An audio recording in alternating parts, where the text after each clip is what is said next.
Hi, I'm Jane. And this story starts with a lie so quiet, so polite, it almost sounded like love. My family said they wanted me at the wedding, but when I arrived, my name was misspelled, my seat was with the kids, and my father toasted everyone, except me. But that wasn't the worst part. The worst part was realizing I hadn't been forgotten by accident. I'd been erased on purpose. Why? What had I done that made me so easy to cut out of their frame? And more importantly, why did it take me this long to notice? Let me tell you what happens when a daughter stops apologizing and starts remembering. The morning air in Napa Valley carried a sweet chill that slipped beneath my silk shawl, reminding me how far I'd come. The vineyard estate shimmered with the kind of elegance you only see in bridal magazines, hanging wisteria, polished silver on every table, pastel linens that caught the light just so. I stood alone near a row of blush roses, watching as distant cousins and high school sweethearts arrived, air-kissing and laughing like no time had passed. No one looked at me. It wasn't the kind of silence that begged attention. It was the kind you learn to wrap around yourself like armor. After all, I hadn't been back in 5 years. Not since I disappeared after the last family gathering ended in a voicemail from my father that began with, "Maybe it's for the best if you keep your distance." Still, I came this time, for my sister. Or maybe to see if anything had changed. I spotted my father, Lars, near the terrace. He looked exactly as I remembered, salt and pepper hair groomed like he was still campaigning, linen blazer crisp and unbothered. He was greeting guests like they were delegates at a fundraiser, handshakes, firm smiles, warm eyes. When he saw me, his face didn't falter, but he moved past me like I was part of the landscaping. "Jane," he said, not quite stopping. "Glad you made it." That was it. No, how was the flight? No, it's been too long. Just an acknowledgement, like checking a box. I nodded, holding the clutch tighter in my hand. "Thanks." The early spring sun cast long shadows across the vineyard, turning everything gold. I stood still in it, counting seconds. I wanted to believe someone would notice I was alone, but the truth was, no one did. "Didn't know you still worked for the government," a voice chimed behind me. I turned. My cousin Craig, the one who dropped out of law school but still wore monogrammed cufflinks, smiled like he'd paid me a compliment. "Yup," I said, keeping my tone light. He gave a small shrug. "Civil servant life, huh? Guess it's not glamorous, but steady." He didn't wait for my answer, just walked away, leaving that smirk behind like cigarette smoke. I had forgotten how they all made you feel like you should apologize for your life. At the rehearsal lunch, the clinking of silverware and soft jazz filled the winery's glass pavilion. Everyone looked picturesque, tan, tailored, and gently tipsy. I sat at the edge of the table, between an empty seat and my sister's high school friend, who kept showing me pictures of her golden retriever dressed in tuxedos. When my father stood up to toast, I instinctively straightened my posture. "To new beginnings," he said, raising his glass toward my sister and her fiancé, "and to old ones we learn to accept." Everyone chuckled. He turned slightly toward me, glass still raised. "And here's to Jane, who's finally escaped the mysteries of Washington bureaucracy to join us. We always knew she'd find her way back, eventually." The laughter that followed was light, harmless on the surface, but I heard the edge. I always did. I smiled like it didn't hurt. My sister, seated across the table, offered a quick, nervous glance and then looked away. I thought of the time I was accepted into Columbia's graduate program. I never told them the full story, how I declined the offer to stay home when Mom got sick, how no one else was willing to rearrange their lives. They told everyone I couldn't hack it in the Ivy Leagues. I lifted my glass in return, then drank it dry.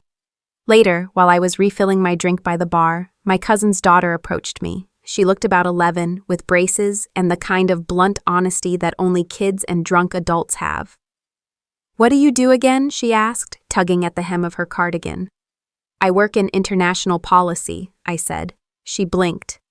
"My dad says you push paper and talk to foreigners all day." I gave her a smile. "Well, your dad isn't entirely wrong." She giggled, then ran off. I stayed still, the ice in my glass clinking softly as it melted. I stepped outside into the vineyard again, letting the cool air touch my face. The hills rolled endlessly under the late morning sun, soft and green and so far from the life I had carved for myself. I felt something stir in me, not rage, not sadness, just a quiet realization. I whispered to the wind, I stayed away for peace. Maybe that was a mistake. They hadn't changed, and I wasn't sure I had either. But maybe I was done letting them write my story. The sun had risen a little higher by the time I made my way toward the reception area. Morning dew had burned off, and a soft breeze carried the scent of lavender and fresh linen. I wasn't in a rush. I knew the name cards would still be neatly pinned in rows on the vintage wood panel, and I already suspected what I'd find. I scanned the display. Alphabetical, elegant script. Zinnia's name was embossed in gold. Elowyn's had a tiny pressed flower taped beside it. My fingers traced down the J's until I found it. Jane Whitmore. Misspelled. Again. Worse still, it was tagged to table 14. I blinked, then looked at the map next to it. Table 14 was by the back window, near the kids' table. Actually, no, it was the kids' table. A lump formed in my throat as I moved closer, double-checking. Maybe it was a mistake. But there it was. My name, placed beside a young woman labeled childcare attendant, and across from two 10-year-olds named Oliver and Maddie. I stood frozen for a moment, then felt a laugh rise in my chest, not from humor, but from something sharper.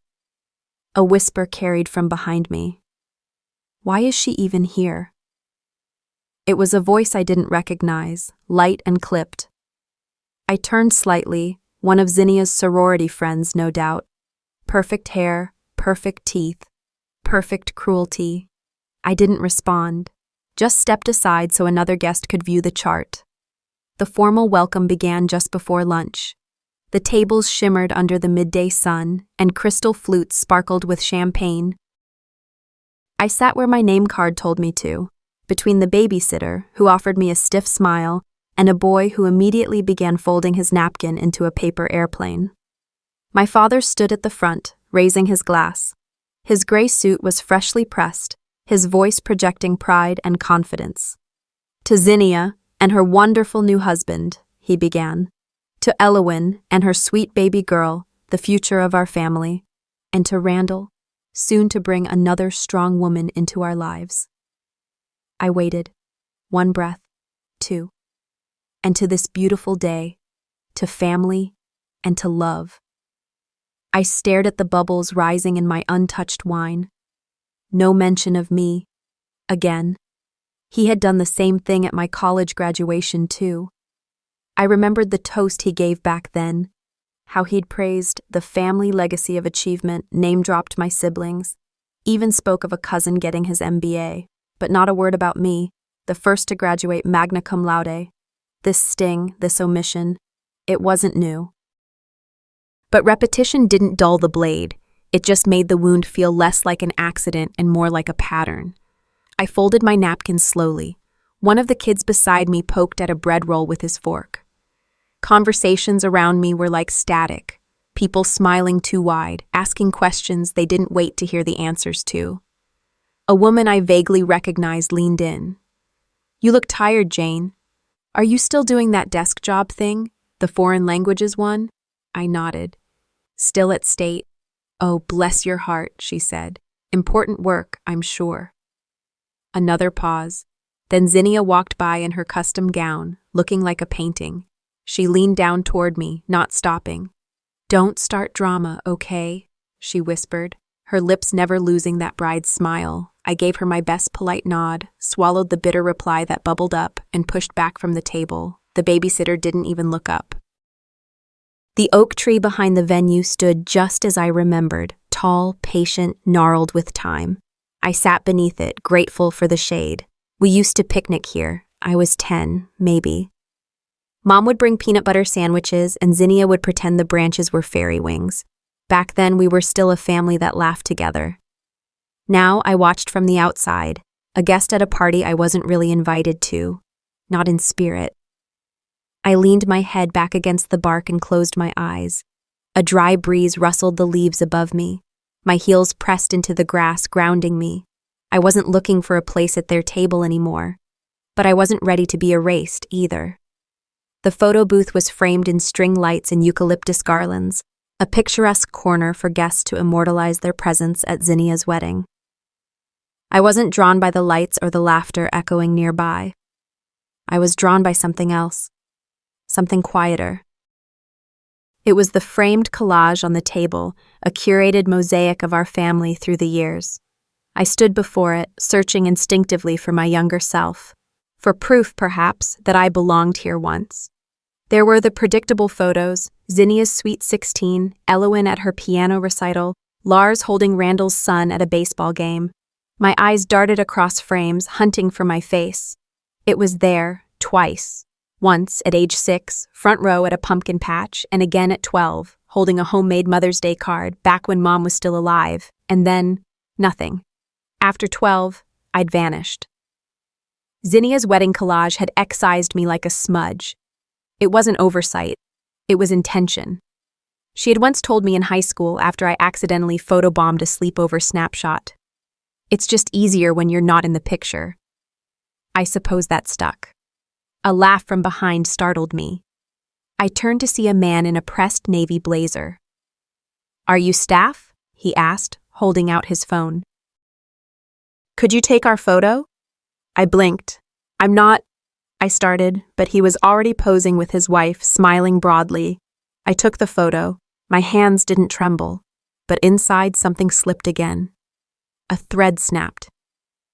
I looked down at my floral print dress, modest and unassuming. No jewelry, no name card, no table of my own, just the kids' table from earlier, which I hadn't returned to. Was this what I had become to them?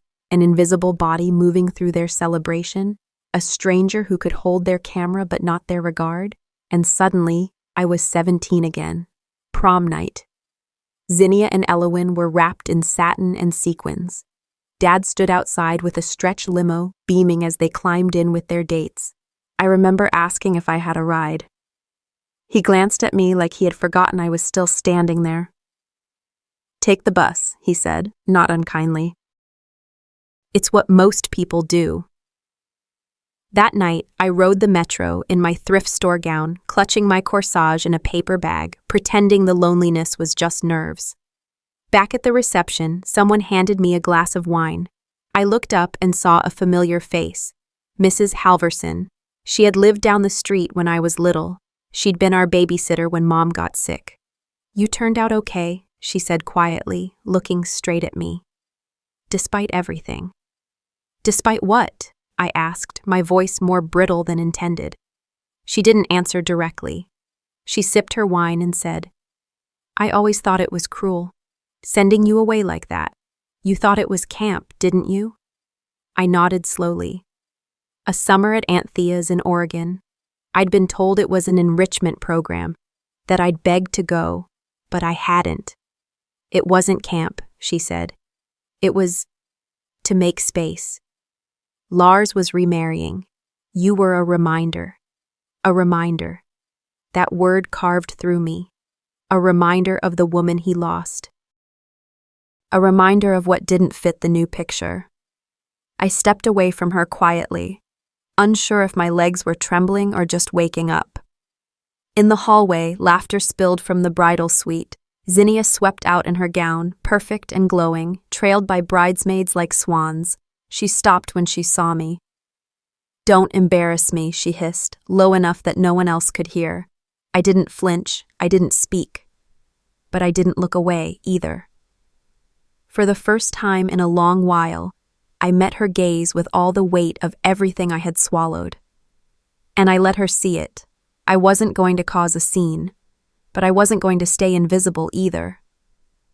The room smelled of lavender, hairspray, and wedding nerves. A dozen dresses in cream and blush fluttered on hooks, and someone had spilled a mimosa that no one wanted to clean up. I was there because someone had remembered, at the last minute, that I knew how to work tiny hooks on the back of a wedding veil. My sister Zinnia sat poised before the vanity like a queen awaiting coronation. I stepped behind her and began fastening the delicate lace into her curls. She didn't look at me in the mirror. "Thank you," she said, her voice neutral, "for not making this about you." I froze for just a second. My fingers finished the clasp automatically, but something in me uncoiled. "For once," I said quietly, close to her ear, "I wish you'd ask me who I am now, not who you decided I was at 15. The room stopped breathing. Lipstick tubes hovered midair. Zinnia's reflection stiffened, the practiced serenity cracking just slightly. "You always were the drama," she muttered, still not meeting my eyes. I stepped back and folded my hands, the silk of my dress cool against my skin. I wasn't here for war, but I wasn't here to be polite anymore either. The door burst open. "God, are you two still at it?" Elowen's voice sliced through the silence like glass. "Maybe you should just leave, Jane. Honestly." I turned toward her. The resentment I'd swallowed for years rose like steam from a cracked pipe. "You don't get to dismiss me from a family you were adopted into to fill someone else's absence." Her expression changed instantly. All that was polished and composed fell away. "At least I was wanted," she screamed. Her voice bounced off the glass, the tiles, the stunned faces of bridesmaids. One of them, Daphne, I think, was already tapping something on her phone. It took me a second to realize the confrontation had been recorded and shared. The family group chat lit up moments later with horrified emojis and passive-aggressive questions. "Is everything okay in the bridal suite?" Zinnia stood now, veil trembling behind her. "You both need to get it together." But Elowen turned and stormed out, slamming the door so hard a couple of lipstick tubes fell to the floor. It wasn't over. Minutes later, the door creaked open again. I should have known. Ellen, my mother, in a navy sheath dress that matched her pearls and her frostbite soul, she marched toward me, every heel click a countdown. "Why can't you just let your sister shine without dragging your baggage into it?" she hissed, gripping my arm so tight her nails left a crescent of moons in my skin. I didn't flinch, I didn't cry. "Because I'm not baggage," I said calmly. "I'm your daughter." She scoffed. "You were never easy to love." And there it was, the wound she kept warm in her back pocket, always ready to unzip. I stepped back, not because I was hurt. I'd packed that truth away long ago, but because I refused to stay standing where she wanted me. Quiet, grateful, erased. I walked to the other side of the suite and pulled out my phone. Texted Amanda, "Stand by. I may need extraction." Then I looked at myself in the full-length mirror. My hair was pinned, my lipstick steady, and my dress looked like armor stitched in silk. I lifted the phone and took a photo, not a selfie, a document, a record. They could keep their curated images and live-streamed moments. This was mine. Let them smile for the cameras. I was done being background. I slipped out of the suite, down the quiet hall, and toward the ceremony. Not for reconciliation, for visibility. The SUV pulled to the curb like it belonged there. No hesitation, no confusion, just the calm, smooth glide of inevitability. The door opened, and a suited driver stepped out, scanned the crowd, and announced, "Director Harrison, your ride is ready." It was like time folded in on itself. Everything, conversations, laughter, even the string quartet tuning up, halted.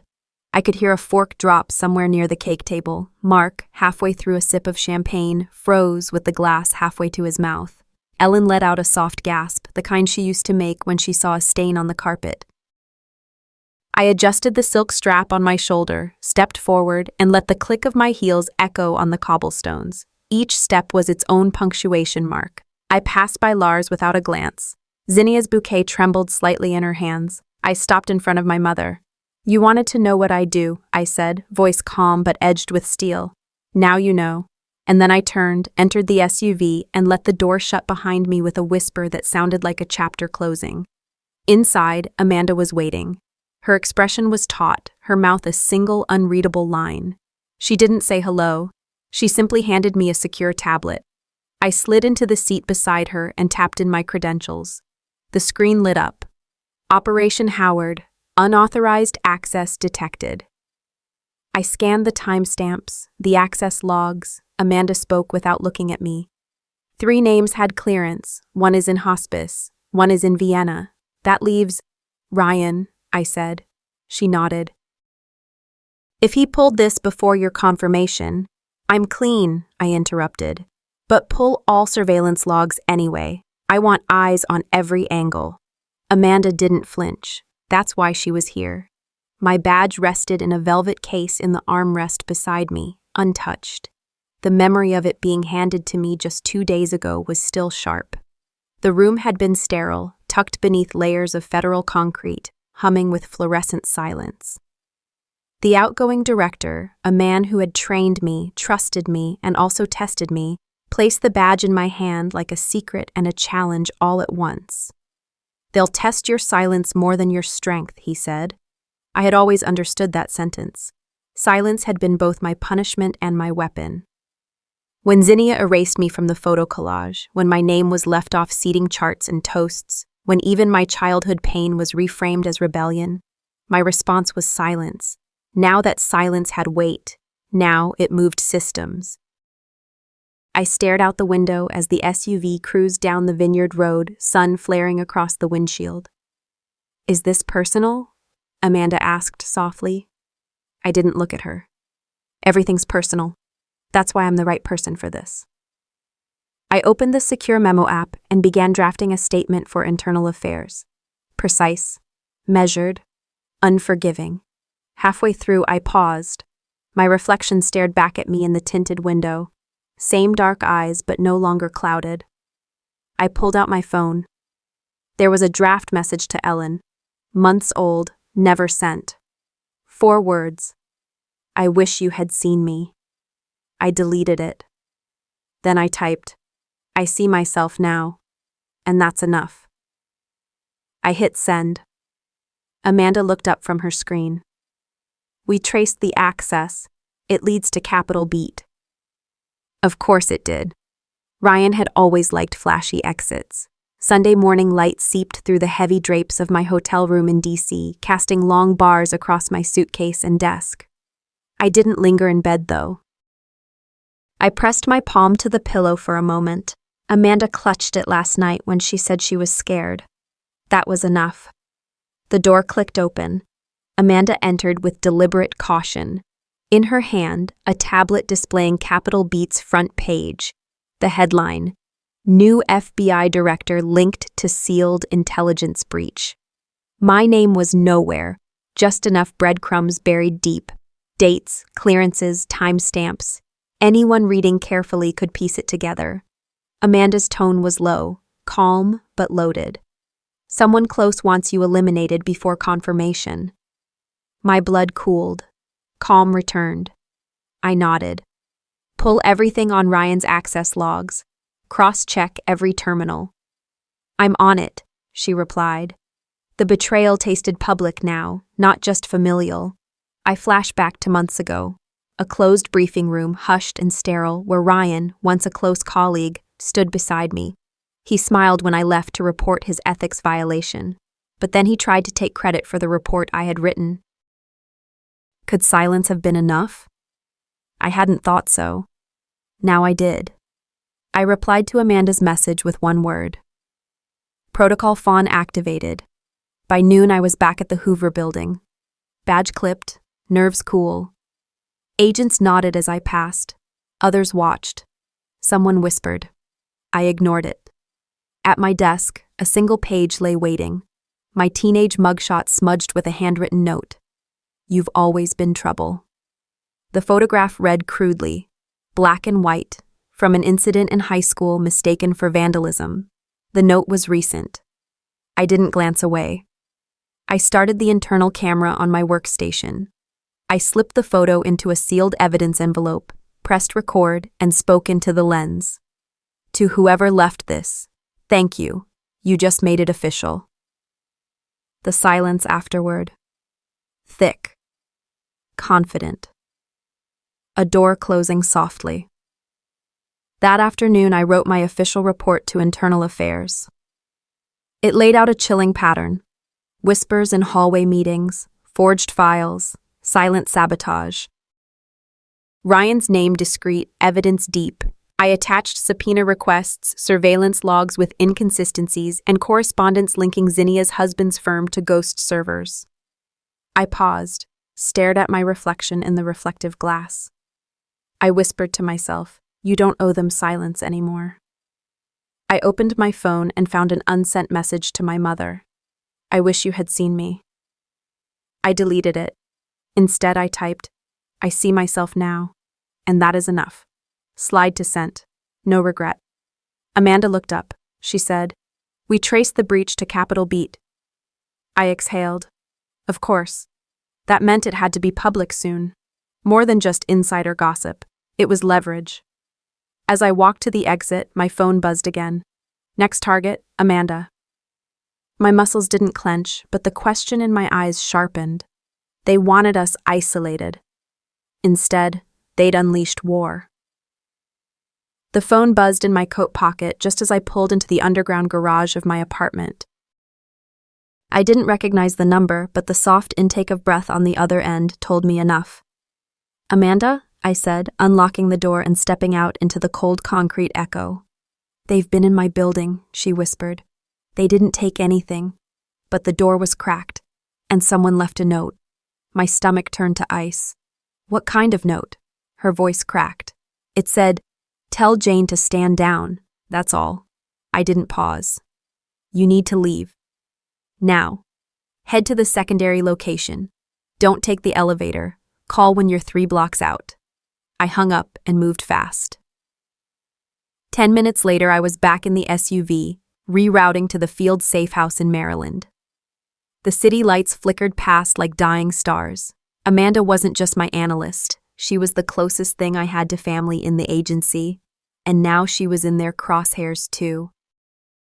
Hours earlier, I had stared at surveillance footage in the Bureau's secured server room, watching the same 5-second loop for the 20th time. There it was, a login ping routed from an external address, cloaked as an internal access. The credentials used? Ryan's? But the rerouting IP? It traced back to a firm with a familiar name, Zinnia's husband. I called him using an encrypted app from a burner device. His voice came through too smoothly, too polished. "We don't dabble in federal systems, Jane. I'm afraid you've been misinformed." I waited. Said nothing. Let the silence make him sweat. Then he slipped.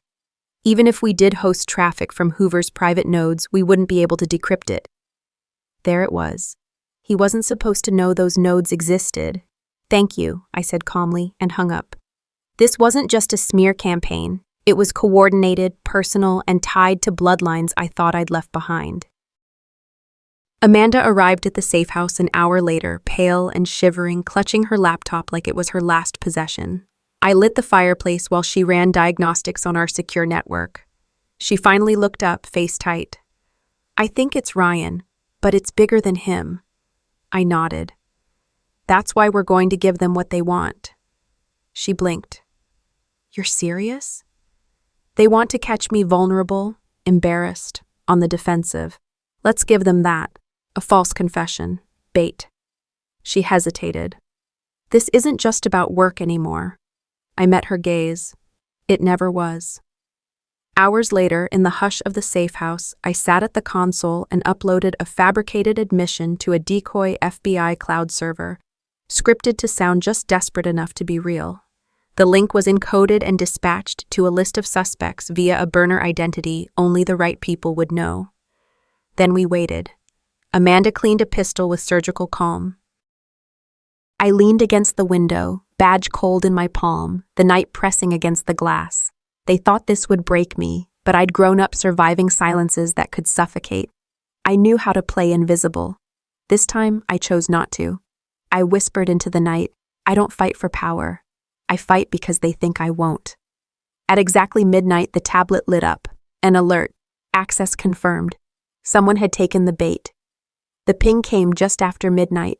The screen lit up in the Bureau's data room, a soft blue glow reflecting on the window as rain lashed down on the city beyond.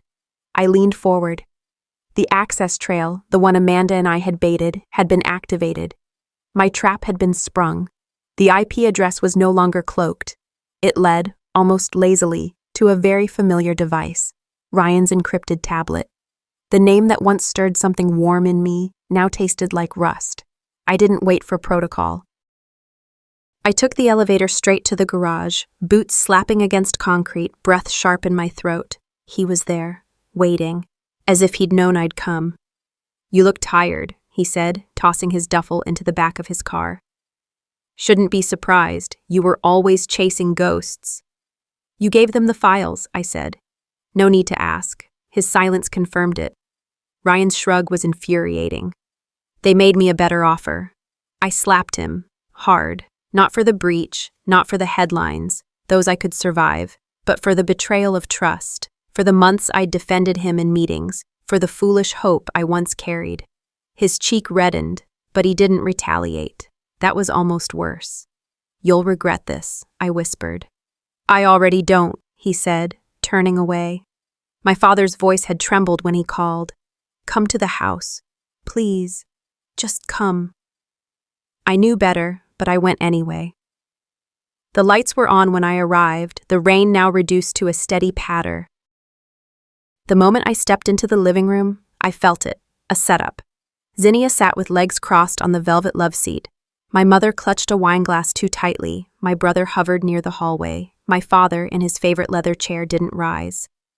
"I knew it," I said, eyes landing on the small recording device on the coffee table. Zinnia tapped it once. It played a single line. My voice from days earlier. "If this falls apart, we burn them all." Amanda had been bugged. Everything I'd whispered into that line was now family ammunition. "You planned this with him?" I shouted. "You let Ryan use you to get to me?" Zinnia smirked. "Don't be dramatic, you always were." I turned to my father. "You knew." He didn't deny it. His silence was answer enough. "They promised us protection," my mother said softly, stepping forward. "You don't know what they threatened, what they offered." "You think I don't know threats?" I said. "You think I haven't lived under them every day of my career?" "You were never easy to love," she whispered. The badge in my pocket weighed 1,000 pounds. I took it out, walked over to the table, and placed it beside the recording device. "I'm not here to be loved," I said, "but I won't be sacrificed." I walked out. They didn't stop me. Amanda was waiting in a beat-up Jeep outside, hood dented, headlights flickering in the rain. "You good?" she asked. "No, but I'm clear." We drove through DC's soaked streets, windshields fogged with heat and tension. I clutched a flash drive in my hand. Every encrypted proof we'd compiled, every trail of corruption, every betrayal. "We're meeting Themis?" Amanda asked. I nodded. "If anyone can help us leak this safely, it's her." We turned down a forested road just off the interstate. That's when I saw the SUV. Black. No plates. It veered out of the trees and blocked the road. Amanda cursed. I reached down, no gun in sight, just adrenaline. The car door swung open before I even reached for anything. The road disappeared behind us like a ribbon unspooling too fast. We'd taken the side trail, an old logging path half swallowed by wild grass and fog. The SUV had followed for a minute, then vanished. Amanda's hands gripped the wheel as if letting go might invite something worse. "They weren't trying to kill us," I said, staring at the mist beyond the windshield. "They want us boxed in, easy to discredit, easy to discard." We stopped at a remote gas station tucked between cedar trees. Amanda fueled up while I stepped into the narrow convenience store aisle. I picked out 2 burner phones, a pack of gum, and a disposable lighter. I left behind my driver's license, snapping it in half before slipping it into the trash next to the exit. Back in the car, Amanda handed me the decrypted USB. "It finished an hour ago," she said. "You should see it." I scrolled through the folders, years of digital backdoors, rerouted contracts, shell companies, most of the names I expected, but not his, Lars, my father. He hadn't signed anything, of course, but a company he once advised had cleaned funds for another that had sold fake intelligence to a foreign buyer. I felt the chill bloom in my stomach. He'd always said integrity mattered more than love, maybe because he never offered the latter. At sunrise, I called Lisa Bauer. She picked up after 1 ring. "Jane, I need to see you," I said. We met 3 hours later at a cafe near the Virginia state line. She was already seated, her coat still dusted with rain. I sat across from her, neither of us saying a word at first. "You brought truth," she finally said. "Now what will you risk to use it?" I pushed the drive across the table. Lisa slid a badge out of her wallet, her old access pass. "Use it only once. After that, disappear." She didn't hug me. Didn't ask about family, just nodded once, the way soldiers do when they know you're heading into something that might take everything. By afternoon, we were back in DC. I unlocked the apartment, careful not to touch anything more than necessary. The place had been searched. A drawer was half open, clothes moved, the bookshelf dust patterns off-center. But one thing remained untouched, a small velvet ring box in the back of my closet. Inside wasn't jewelry, just a post-it, faded but intact. Trust no one. Not even memory. Mom. I didn't know when she wrote it. Maybe she didn't remember writing it, but it felt like the closest thing to forgiveness she'd ever left behind. Amanda stood by the door.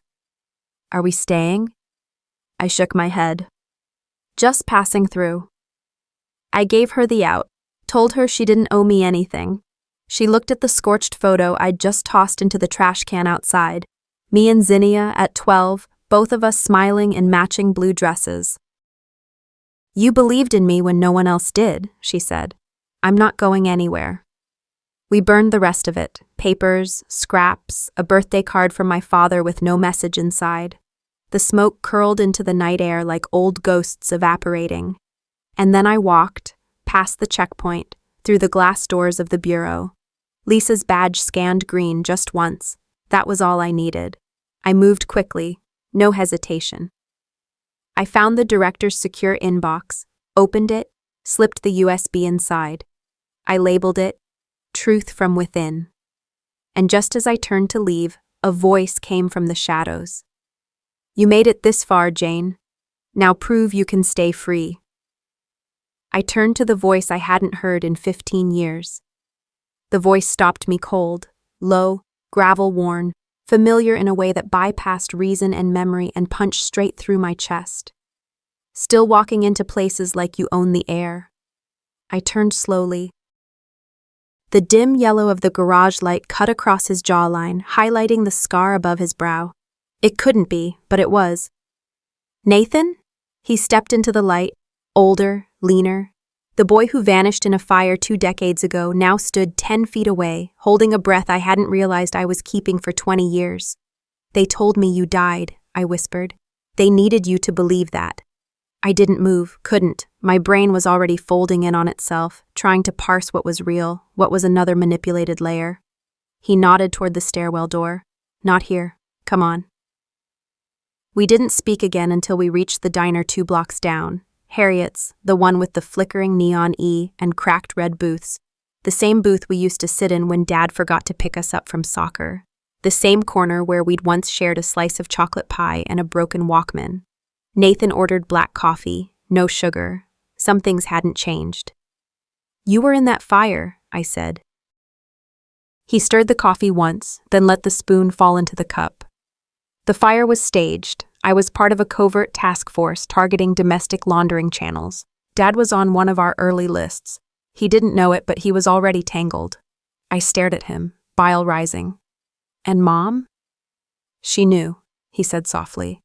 She didn't understand all of it, but she knew Dad wasn't clean. I gripped the edge of the table. "Why now? Why let me think you were dead for 20 years? Because if you knew I was alive, you'd try to find me.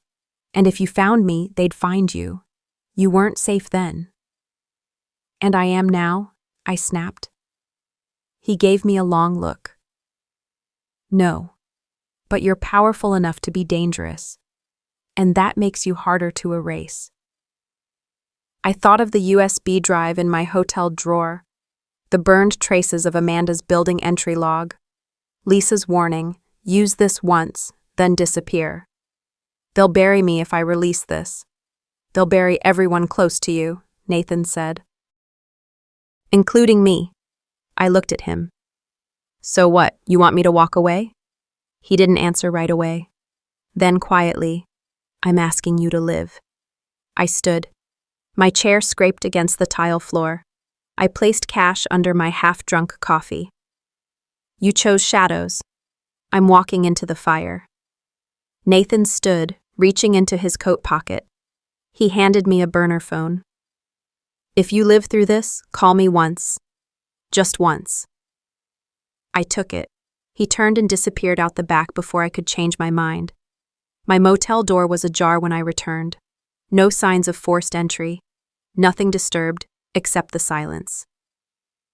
Amanda, I called. No answer. The bedspread was neatly folded. In the center, her necklace, and a flash drive I'd never seen before. A note rested beside them. Truth has a cost. Are you willing to pay it for both of us? I picked up the necklace and with trembling hands plugged in the drive. The glow from the motel window spilled pale gold onto the bedspread as I slid the USB into my laptop. My hands were trembling, not from fear, at least not just that, but from the weight of something final. The drive spun quietly. Then the screen flickered. Amanda's face appeared. Her hair was pulled back, eyes rimmed with exhaustion, and yet she looked directly into the camera with steady calm. If you're watching this, she began, then I didn't make it out. I stopped breathing. She continued, her voice low and unwavering. Jane, I never told you everything. Not because I didn't trust you, but because once you knew, you'd have to carry it. She inhaled sharply, looking off-screen for a moment before continuing. They've been planning this for years. The breach, the setup, your discrediting, it was never about just you. It was about erasing anyone who remembered the old patterns. I followed the money trails, the digital fingerprints, the phone pings. I found their backbone. On the screen, a series of screenshots flashed, encrypted emails, name lists, time logs, and then a scanned death certificate. Your father's accident wasn't one, Amanda whispered. They needed someone out of the way. He was laundering data into offshore black sites. When he hesitated about cutting you loose, they cut him instead. I clenched the sheets in my fists. My father had died when I was in college. Car crash, wet roads, slick tires, or so I believed. Amanda leaned in closer to the lens now. There's one name that matters most. Ryan. He's deeper in than you know. He fed half the Bureau what they wanted to hear. But the people funding him, they're not loyal to the Bureau or to the country. She pressed her lips together, then offered a sad smile. I'm sorry for not warning you sooner. I thought I could outrun them, play my role, protect you long enough for the storm to pass, but it never passes, Jane. It only changes direction. She wiped a tear, almost angrily. You're braver than I ever was. You see it all, even when it hurts. If you're watching this, you're already halfway there. Finish it, not for me, for you. The screen paused on her face for a moment longer. Then she whispered, I hope you find peace. And maybe me too. The file ended. I sat frozen, the silence of the room pressing in like fog. I reached for the keyboard to begin the upload, to send the file directly into the protected archive Amanda had set up weeks ago. But the screen went black. A beat. Another. Then a sharp click from the laptop's internal drive. Shut down. My heart spiked. They'd traced it. I yanked the laptop cord free just as a roar tore through the parking lot outside. Tires, rubber screaming. I darted to the window, dark SUV, same model, tinted windows. My skin went cold. I grabbed Amanda's necklace, the burner phone, and jammed my shoulder bag over one arm. The motel door wouldn't be safe. I ducked into the bathroom, yanked the shower window open, and dropped down into the gravel behind the building. I didn't look back. The sky was just beginning to bleed blue as I slipped into a church 2 blocks away. It was empty, save for a cleaning lady humming to herself. In the pew, I caught my breath, heart thudding. I opened the burner phone and scrolled to the backup drive Amanda had mirrored there. A few files had survived. They weren't the whole story, but they were enough to keep the thread alive. I sat for a long time, staring up at the stained glass window above the altar. They'd taken her voice, but I still had mine. I pulled out Amanda's necklace, kissed the clasp once, then typed a new file header into my phone. Operation End Light. Truth from within. Let them come. The gala glimmered like a gilded lie. Crystal chandeliers hung like judgment over DC's finest, clinking glasses and sharing smiles as brittle as the ethics they abandoned. I wore black, tailored slacks, white shirt, apron, caterer badge clipped. No one looked at me twice. That's how the system always saw me, background, barely there. Amanda had shown me the blueprints. The server room was directly under the West Ballroom, accessible through the caterer's corridor, unguarded for precisely 7 minutes during the wine course rotation. They believe they're untouchable, she had whispered over our last encrypted call. Make them feel mortal. I slipped down the hall as Senator Whitmore raised his flute for a toast. My heart beat steady, not from fear, but anticipation. The truth I carried burned in my pocket like scripture. Every name, every fund transfer, every death swept under the federal rug. The server accepted my drive without protest. Amanda's video would cue automatically. The detonation wasn't loud, but it echoed. On the giant screens meant for donor recognition, her face appeared, pale, unflinching. My name is Amanda Sullivan, her voice said, clear over the champagne clatter. I worked in data operations for the Federal Bureau. I was declared missing 2 weeks ago. That wasn't a lie, but what I'm about to share is the truth you paid to bury. Gasps. Chairs scraped. Someone dropped a glass. Then came the scroll. Emails, forensic audits, video stills, death certificates with altered timestamps, wire transfers to offshore accounts, some with my father's name. I stood on the balcony, hidden from direct view, whispering, "This is for Dad, for Amanda, for the parts of me you tried to erase." Senator Whitmore's mouth hung open as his own name blinked on screen beside the phrase, "Accountability cannot be negotiated." An hour later, I drove north. The message came encoded in an image Amanda had embedded in the drive, a photograph of the chapel outside Philadelphia where our mother once took us after my first communion. When I arrived, the windows glowed faint amber. She stood beneath the arch, thinner than I remembered, but her eyes carried the same fierce fire. "I told you it had to be you," Amanda said, voice hoarse. "I just lit the fuse." We didn't cry. There were no grand embraces, only silence and a shared knowing. She hadn't died. She'd gone underground to protect the leak, to keep it clean, to give me this moment. 1 week later, I sat in a windowless Senate room under protective anonymity, delivering my final statement. A panelist offered me a place on the new Federal Oversight Task Force. I declined. Instead, Amanda and I moved to a coastal town in Maine. The bookshop was her idea. No cameras, no clearances, just silence filled with stories. Sometimes customers recognize me from a pixelated headline. They ask, "Did you ever regret it?"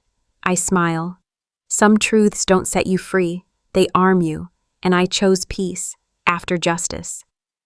There are moments in life when standing up for truth means letting go of every safety net, your job, your family, even the version of yourself you once believed in.